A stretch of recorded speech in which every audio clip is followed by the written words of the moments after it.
Bienvenido a tu siguiente clase de química. Quien te habla, Mr. Alexander Colina. Generalidades sobre los gases y el concepto de presión es el tema de hoy. ¿Y por qué esta imagen? Bueno, porque los gases son un estado de agregación, es un estado de agregación en el que las moléculas que constituyen el gas tienen una alta energía cinética por la mínima interacción de choques que tienen y se mueven en todas direcciones, ocupando el espacio que los contiene. Entonces estos puntitos azules y rojos simbolizan moléculas de un par de gases, porque son dos colores que tenemos allí, que se están moviendo en trayectorias aleatorias en todas direcciones y al azar, por supuesto, y ocupando el espacio del recipiente que los contiene. Es una simulación. Es un estado caótico, de hecho la palabra gas viene de esa palabra y ya lo vamos a ver en las diapositivas. El objetivo de la clase de hoy entonces es explicar la definición de gas, atendiendo a sus características y propiedades más importantes, destacando la presión como una de las principales propiedades termodinámicas que pueden determinar el estado de los mismos y su comportamiento.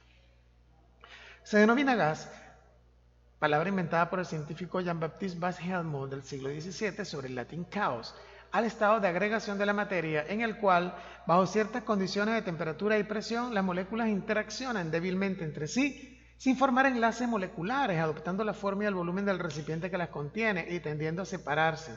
Esto es expandirse todo lo posible por su alta concentración de energía cinética. Los gases son fluidos altamente compresibles que experimentan grandes cambios de densidad con la presión y la temperatura.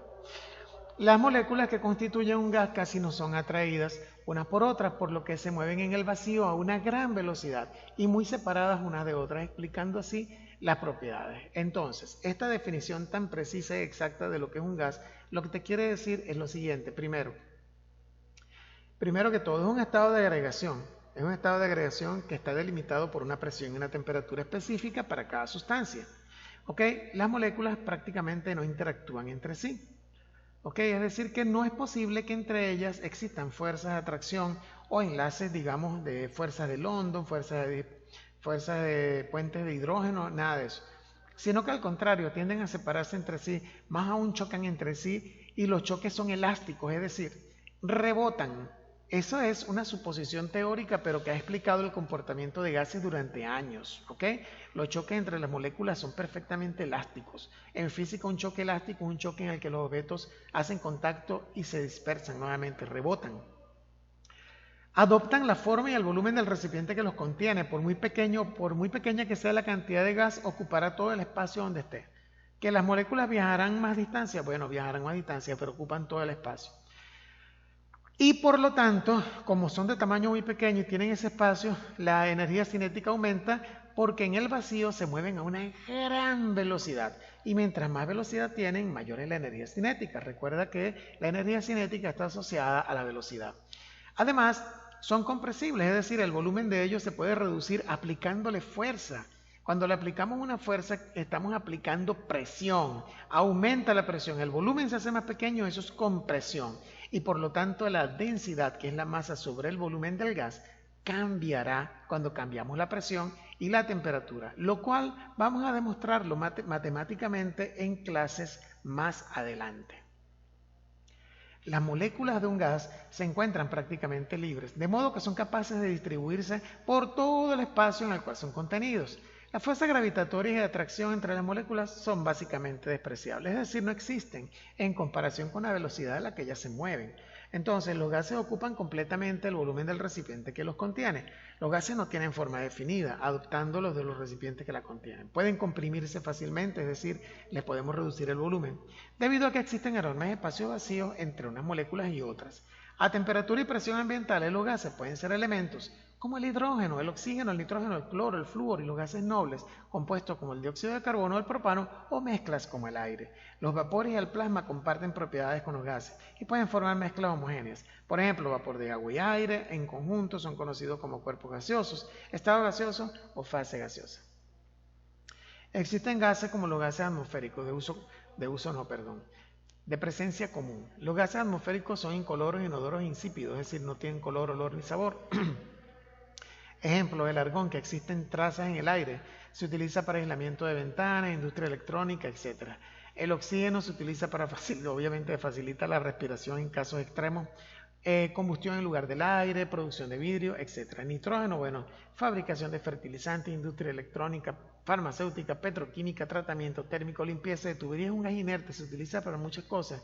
Y cuando está en estado líquido, que ya no es un gas, bueno, está a temperaturas criogénicas y sirve para conservar material biológico, por ejemplo, en los hospitales, crioquirurgia, incluso alimentos. Hay gases como los gases de proceso. Algunos son inodoros e incoloros, por ejemplo, el acetileno. Se utiliza principalmente en espectrometría óptica, una técnica de análisis instrumental, proceso de síntesis química, revestimiento, soldadura y corte. Es un gas que tiene una capacidad calorífica altísima y su llama genera grandes temperaturas. El monóxido de carbono, por eso sirve para corte, perdón. El monóxido de carbono se emplea en la fabricación de semiconductores, industria química. El dióxido de carbono también se utiliza para producir bebidas carbonatadas, conservar, congelar, envasar, transportar el helio, en soldadura, refrigeración, equipos, imágenes de resonancia magnética, hidrógeno, tratamiento térmico de metales, fabricación de aceites, margarinas, operaciones en refinación, gas y petroquímica, sobre todo para el proceso de refinación de cortes de petróleo. Por sus características como combustible se utiliza en industria espacial. Se está pensando, falta una palabra, una letra, su posible utilización en automóviles. Es un gas muy explosivo también. Aquí les dejo una referencia sobre el hielo seco de dióxido de carbono sólido. Se trae referencia porque su vapor es gas, básicamente.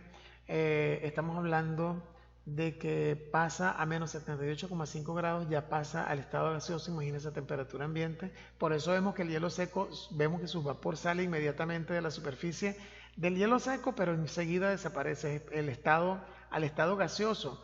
Es decir, hay una diferencia entre el estado gaseoso y lo que es vapor. El vapor sigue siendo un gas, es verdad, es naturaleza gaseosa. Y ustedes dirán, entonces es diferente. Hay una diferencia. ¿Por qué lo llamamos vapor y no lo llamamos gas?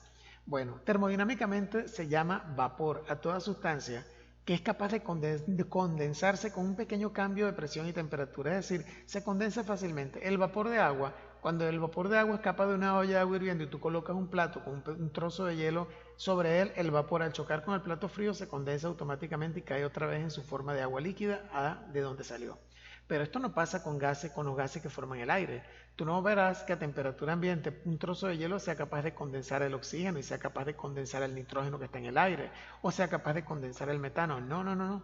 Para condensarlo necesitas temperaturas extremadamente muy bajas y presiones altas. Entonces, estas sustancias en estado gas que no son susceptibles a ser condensadas fácilmente se les llama gases.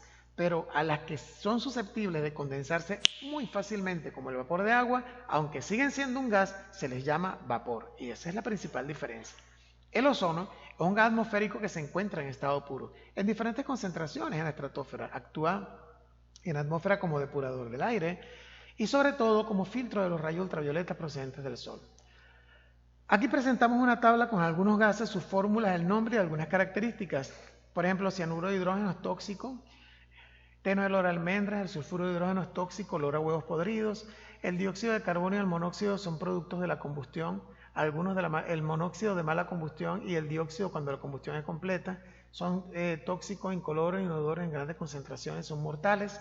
Metano está presente en el gas natural, es incoloro, inodoro, inflamable, muy inflamable. Óxidos de nitrógeno, amoníaco, dióxido de azufre. Tienes esta tabla de características para que la estudies. Y finalmente hablemos de la presión. Como una propiedad que define el estado de los gases, es una magnitud física que mide la proyección de la fuerza en dirección perpendicular por unidad de superficie y sirve para caracterizar cómo se aplica una determinada fuerza resultante en una línea. Las unidades en el sistema internacional, Pascal, Newton sobre metro cuadrado, en el sistema inglés o anglosajón, PSI, libra por pulgada cuadrada, pound per square inch, son las siglas, ¿ok? La presión es una magnitud escalar, se define como fuerza sobre área. Por eso cuando tú comprimes un gas y aplicas mucha fuerza, aumenta la presión. Mientras más grande la fuerza y más pequeña es el área, más grande es la magnitud de presión. En la próxima clase vamos a analizar esta ecuación. En el marco de la teoría cinética, la presión de un gas es explicada como el resultado macroscópico de las fuerzas implicadas por las colisiones de la molécula del gas con las paredes del contenedor. La presión puede definirse, por lo tanto, haciendo referencia a las propiedades microscópicas del gas.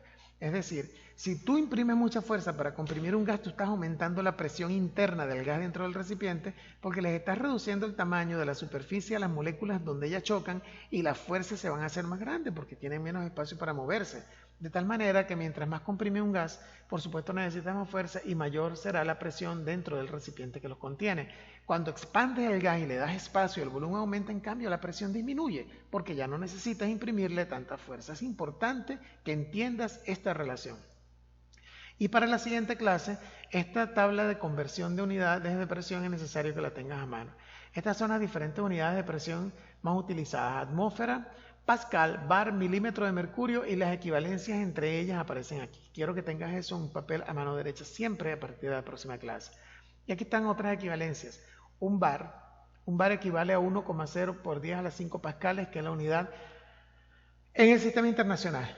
En la próxima clase te voy a explicar por qué el pascal no es tan utilizada como la atmósfera, el bar, el milímetro de mercurio, pero por qué es la unidad del sistema internacional. Y la equivalencia entre atmósfera: una atmósfera es 101.325 pascales, o 1,01 bar, o 1013.5 milibar. Torricelli o Tor es lo mismo que milímetro de mercurio, equivale a 133,32 pascales. Y así las otras equivalencias que tenemos, que las empezaremos a utilizar a partir de la siguiente clase. Que sea de provecho tu clase. Hasta la próxima.